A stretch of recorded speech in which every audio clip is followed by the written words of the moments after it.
আমি আমার মেয়ে নিয়ে এবার থেকে চলে যাবো। তুমি আর একটা কথা কইতে আসবা না, আমার বাধাও দিবা না। মা কিসে? তোর শ্বশুর বৌমারে অনেক আজে বাজে কথা কইছে। বৌমার সাথে তোর নাকি অবৈধ সম্পর্ক আছে। আমার আব্বা ঠিকই বলছে, রাশেদের লগে তার ভাবি ঠিকই সম্পর্ক আছে। তুই এত তোমার ভাবি নাই নাকি তুমি খালি তোমার ভাবি? রাশেদ তোমার জন্য এত পাগল কেন? আর তোমার মেয়ের জন্য এত উতলা কেন? কারণটা কি? কয়টা কারণ আপনি জানতে চান? আমার বয়স যখন 6 বছর তখন আব্বা মারা যায়, ভাইয়ের বয়স তখন 12। ওই বয়সী ভাই আমার আব্বার অভাব বুঝতে দেয় না। ভাইয়া কিন্তু আমার চেয়ে অনেক বেশি মেধাবী ছাত্র ছিল, কিন্তু হতদরিদ্র পরিবারের দুইজন তো একসাথে পড়ালেখা করা দেবো না। কাউরে না কাউরে তো পরিবারের দায়িত্ব কাঁধে তুলে নিতে হইব। সেই দায়িত্বটা কাঁধে তুলে নিছিল আমার ভাই, আর আমার কাঁধে তুলে দিছিল পড়ালেখার দায়িত্বটা। তো ভাইয়া তুই ছোট্ট বয়সী মানুষের খেতে খামারে কাজ করা শুরু কর, আর আমি ফুলবাবু এই স্কুলে যাই। এইভাবেই চলতেছিলাম আমাকে দিন। যখন আমার মেট্রিক পরীক্ষার সময় হইলো তখন ভাইয়া ভীষণ অসুখে পড়লো। ঘরে ঠিক মতো ভাত নাই, আমার ফর্ম ফিল আপের টাকা আইব কোত্থেকে? ভাই আমার কইলো টেনশন করিস না, আমি আছি না। এই পরের দিন ভাই আমার হাতে ফর্ম ফিল আপের টাকাটা তুলে দিল। তো সন্ধ্যা না হইতে আমি টের পাইলাম ভাইয়ের খুব শখের টর্চ লাইটটা ভাইয়ের হাতে নাই। আমি বাইরে কইলাম ভাইয়া লাইটটা যে বিক্রি করে দিলা, অন্ধকারে আলো পাইবা কই? ভাইয়া আমার কইলো আরে তুই টর্চ লাইটের আলো নিয়ে চিন্তা করস? আমি তো স্বপ্ন দেখি আমার ছোট ভাই এমন ভাবে আলোকিত হইব একদিন, যেই আলোয় আমাকে অভাব দূর হয়ে যাবো। আমার মধ্যে জিত চাই পাবো। আমিও দিন রাত পড়ালেখা করলাম, দেশের সর্বোচ্চ বিশ্ববিদ্যালয়ে পড়ালেখা করলাম। তো যখন মাস্টার্স পরীক্ষা দিমু তখন দেখি আমার শরীর আমার কথা শুনতেছে না। ডাক্তারের কাছে গেলাম, ডাক্তার আমার জানাই দিল আমার 2টা কিডনি ড্যামেজ।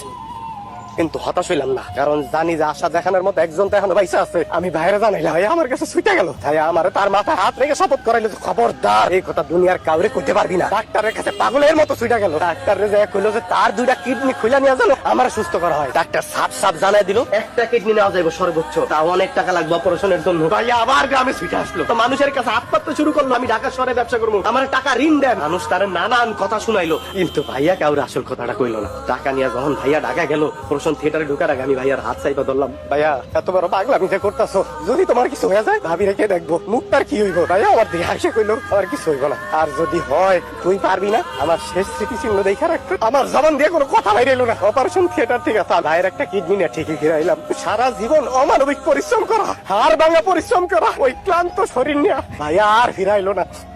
ফিরাইলো ভাইয়া লাশ। এখন আপনারা কর, ওই ভাবির জন্য, ওই ভাস্তির জন্য আমার কি করা উচিত? আমার উচিত না ভাইয়ের কবরের সামনে যায় কোয়া ভাইয়া তুমি কবর থেকে উঠে আসো? ওই কবরে তো তোমার থাকার কথা না, ওই কবরে তো আমার থাকার কথা। তোমার তো এই দুনিয়া আবার বউ সন্তান নিয়ে শান্তিতে বসবাস করার কথা। এই কথা আমার করার কথা না। আরে বাংলাদেশের প্রত্যেকটা ঘরে এইরকম একটা করে ভাই থাকে, তারা সারা জীবন পরিবারের প্রত্যেকটা সদস্যের জন্য কোনো কিছু চিন্তা না করেই কুলুর বলদের মতো কইরা যায়। তাদের ঋণ শোধ করার মতো ক্ষমতা বাংলার জমিনে এমন কোন মার সন্তান জন্মায় নাই শোধ করবো। যেমন আমি পারি নাই, আমার ভাইয়ের ঋণ শোধ করতে আমি পারি না।